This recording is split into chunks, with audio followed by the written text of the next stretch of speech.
Congress BJP ಮಧ್ಯೆ national Herald relief ರಾಜಕೀಯ ಜೋರಾಗ್ತಾ ಇದೆ. ಇಡಿಯಿಂದ ಸುಳ್ಳು ಕೇಸು ದಾಖಲಿಸಿದ ಆರೋಪ ಕೇಳಿ ಬಂದಿದೆ. ಬಿಜೆಪಿ ಕಚೇರಿ ಮುತ್ತಿಗೆಗೆ ಕಾಂಗ್ರೆಸ್ ಮುಂದಾಗಿದೆ. ಬೆಂಗಳೂರಿನ ಮಲ್ಲೇಶ್ವರಂ ಬಿಜೆಪಿ ಕಚೇರಿಯಲ್ಲಿ ನಡೆಯಿತು ಹೈಡ್ರಾಮಾ. ಸೋನಿಯಾ ರಾಹುಲ್ ವಿರುದ್ಧದ ಚಾರ್ಜ್ ಶೀಟ್ ತಿರಸ್ಕರಿಸಿತ್ತು ಕೋರ್ಟ್. ರಾಹುಲ್ ಸೋನಿಯಾ ಗಾಂಧಿ ಪರವಾಗಿ ವಿಜಯೋತ್ಸವ ಆಚರಣೆ ಮಾಡಲಾಗಿದೆ. ಬಿಜೆಪಿ ಕಚೇರಿಯ ಸುತ್ತಮುತ್ತ ಸಿಹಿ ಹಂಚಿಕೆ ಮಾಡಿದ್ರು ಯೂತ್ ಕಾಂಗ್ರೆಸ್ ಕಾರ್ಯಕರ್ತರು.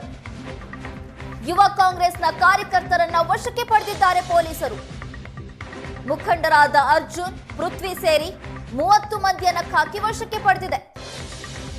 ವೈಯಾಲಿ ಕಾವಲ್ ಪೊಲೀಸರ ವಶದಲ್ಲಿದ್ದಾರೆ ಯೂತ್ ಕಾಂಗ್ರೆಸ್ನ ಕಾರ್ಯಕರ್ತರು.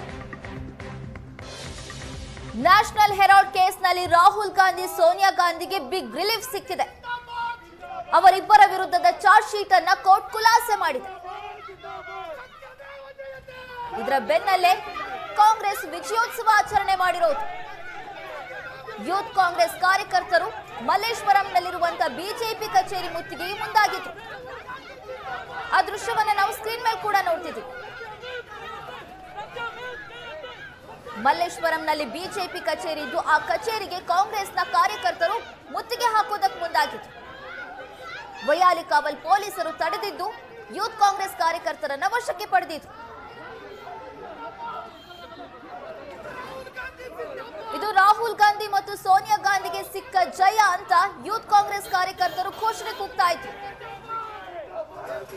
ಬಿಜೆಪಿ ಕಚೇರಿ ಸುತ್ತಮುತ್ತ ಸಿಹಿ ಹಂಚಿ ಸಂಭ್ರಮಾಚರಣೆ ಮಾಡಿದ್ರು.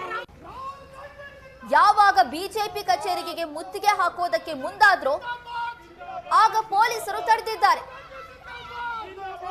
ಬಿಜೆಪಿ ಕಚೇರಿಯ ಮುಂಭಾಗ ಬ್ಯಾರಿಕೇಡ್ ಅನ್ನ ಹಾಕಿ ಪೊಲೀಸರು ಯೂತ್ ಕಾಂಗ್ರೆಸ್ ಕಾರ್ಯಕರ್ತರನ್ನ ತಡೆಯುವ ಪ್ರಯತ್ನ ಮಾಡಿದ್ರು.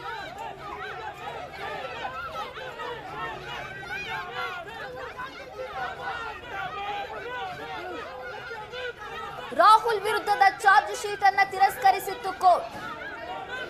ಇದು ರಾಹುಲ್ ಮತ್ತು ಸೋನಿಯಾ ಗಾಂಧಿ ಪರವಾಗಿ ಸಿಕ್ಕ ಜಯ ಅಂತ ವಿಜಯೋತ್ಸವ ಆಚರಣೆ ಮಾಡಿದ್ರು ಯೂತ್ ಕಾಂಗ್ರೆಸ್ ಕಾರ್ಯಕರ್ತರು.